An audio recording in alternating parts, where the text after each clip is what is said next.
How to overcome excuses and serve the Lord with obedience. Have you ever felt God prompting you to do something, but you held back because of excuses? Maybe you thought, I'm not ready or I'm not good enough. If that's you, you're not alone. But it's time to overcome those excuses and serve the Lord with obedience. In Matthew chapter 3 and verse 14, John the Baptist tried to excuse himself from baptizing Jesus. He said, I have need to be baptized of thee, and comest thou to me? But Jesus answered, verse 15, suffer it to be so now, for thus it becometh us to fulfill all righteousness. Jesus was saying, set aside your objections and do what needs to be done right now. That's the same message for us today. Let's talk about how to overcome those excuses and get to work for God. Step number one, recognize God's authority. When Jesus speaks, he's making a suggestion. He's giving a command.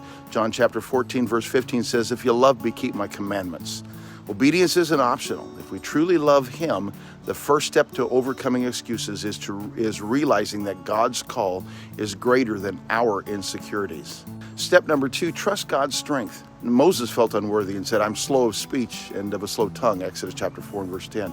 But God replied in verse number 12, I'll be with thy mouth and teach thee what thou shalt say. It's not about what you can do, it's about what God can do through you. Trust him to equip you for the task he's given you. And step number three, take immediate action. Jesus said, suffer it to be so now, not tomorrow, not when you feel ready, now. Delay is just another form of disobedience. It's God calling you to teach a class, witness to a neighbor, or serve in your church. Stop overthinking it and say yes today. Here's the bottom line. Excuses might feel valid, but they'll never accomplish God's work.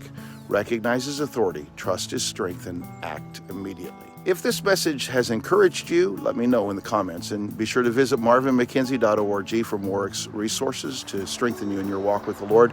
Thanks again for watching. God bless.